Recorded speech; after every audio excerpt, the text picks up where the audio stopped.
Hello hi రాగి chocolate cake అచ్చంగా chocolate cake తిన్నట్టే ఉందండి. ఒక్కసారి ఇది ట్రై చేయండి. హెల్త్కి హెల్త్, టేస్ట్కి టేస్ట్. నేను డైటింగ్ చేస్తున్నాను, నేను ఎక్కువ తినను అనేవాళ్ళు కూడా చక్కగా తినచ్చండి. ఒక పీస్ అయినా సరే. రాగి పిండి చాలా బలం.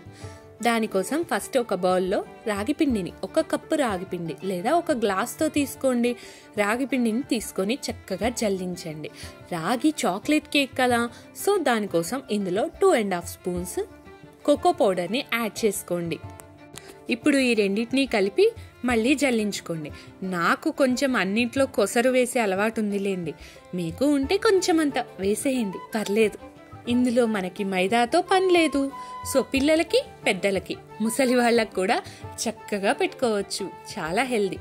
ఇప్పుడు దీంట్లో కొంచెం 1 టీ స్పూన్ బేకింగ్ సోడా, కొంచెం అంత అంటే 1/8 టీ స్పూన్ అంటే చాలా తక్కువ క్వాంటిటీలో బేకింగ్ సోడా వేసి మళ్ళీ జల్లించండి. ఇప్పుడు ఒక మిక్సీ జార్లో 1/2 కప్పు పెరుగు, మనం ఏ కప్పుతో అయితే రాగి పిండిని కొలిచామో ఆ కప్పులో కొంచెం తక్కువగా జాజరీ పౌడర్ లేదా బెల్లం, తురిమిన బెల్లం అయినా సరే తీసుకోండి. అంతేకాకుండా 1/2 కప్పు పెరుగు, 1/2 కప్ ఆయిల్, 1/2 కప్ పాలు. అంటే మనం తీసుకున్న రాగి పిండిలో సగం సగం పెరుగు, పాలు, నూనె అండ్ 3/4 కప్ ఆఫ్ జాజరీ అలా తీసుకొని చక్కగా మిక్సీ పట్టుకున్న తర్వాత మనం ఆల్రెడీ ముందే కలిపి పెట్టుకున్న, జల్లించి పెట్టుకున్న రాగి పిండి దాంట్లో ఈ మిశ్రమాన్ని వేసి బాగా కలపాలి. క్వాంటిటీస్, మెజర్మెంట్స్ నేను చెప్పినట్టుగా తీసుకోండి. చాలా చక్కగా, చాలా సాఫ్ట్గా ఉండే రాగి కేక్ మీకు రెడీ అవుతుంది. మీరు దీన్ని డౌట్ లేకుండా స్కూల్ నుంచి పిల్లలు ఇంటికి వచ్చేసరికి అలా పెట్టి చూడండి, వాళ్ళు దానికి ఫ్యాన్ అయిపోతారు. మా వాడికి రాగి పిండి పడదు, అయినా సరే ఈ కేక్ ఎస్పెషల్గా బాక్స్కి కావాలి, నేను ఇంటికి వచ్చేసరికి ఉండాలి అని చెప్పి వెళ్తాడు. ఇప్పుడు ఇలా బాగా కలిపిన మిక్స్చర్లో మనకి కావాల్సినన్ని డ్రై ఫ్రూట్స్, నేనైతే ఎక్కువే వేస్తాను డ్రై ఫ్రూట్స్, అవి పంటి కింద నలుగుతూ ఉంటేనే ఆ టేస్ట్ అనేది చాలా బాగా అనిపిస్తుంది. సో అలా డ్రై ఫ్రూట్స్ని కొంచెం షాలో ఫ్రై చేసి వాటిని కచ్చాపచ్చాగా దంచి ఈ మిక్స్చర్లో యాడ్ చేసేయటమే. ఇలా కేక్ కుక్ చేయడానికి ముందే ఒక బౌల్ని డస్టింగ్ చేసి పెట్టుకోవాలి. డస్టింగ్ అంటే ఏం లేదండి, ఒక బౌల్లో కొంచెం ఆయిల్ రాసి దాని మీద కొంచెం మైదా పిండి వేసి అటు ఇటు జల్లించడమే, అంతే. దానివల్ల కేక్ బౌల్కి అంటుకోదనమాట.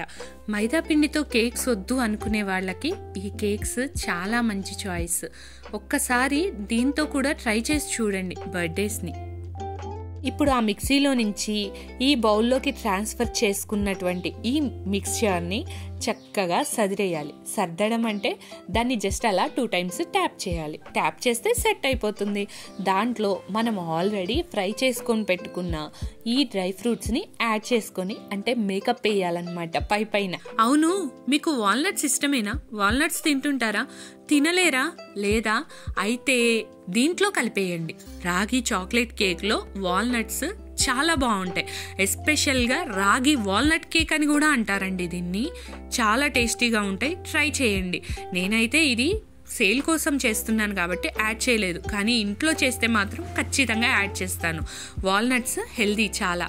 సో ఇలా అరేంజ్ చేసుకున్న దీన్ని తీసుకెళ్ళి నేను ఆల్రెడీ ప్రీ హీట్ పెట్టుకున్న స్టవ్ మీద బాండీ ఉంది కదా, సాల్ట్ వేసి పెట్టుకున్నాను, దాంట్లో పెట్టేశాను అనమాట. ఇప్పుడు ఒక 15 to 20 minutes తర్వాత ఒక్కసారి మౌత్ స్టిక్ పెట్టేసి మధ్యలో అలా గుచ్చి చెక్ చేసుకుంటున్నాను కుక్ అయిందా లేదా అని చెప్పేసి. ఇంకా కుక్ అవ్వలేదు. సో ఒక 10 minutes అలా వదిలేసిన తర్వాత ఇదిగోండి ఇలా వచ్చింది అవుట్పుట్. ఏంటి మధ్యలో దారి వచ్చింది అనుకుంటున్నారా? అలా వస్తేనే పర్ఫెక్ట్గా కుక్ అయింది అని అర్థం. మీకెలా అనిపించింది? ట్రై చేయడం మర్చిపోకండి. అలానే ఒక లైక్ చేసుకొని సబ్స్క్రైబ్ చేసుకుంటే నేను కూడా హ్యాపీ. Thank you, bye.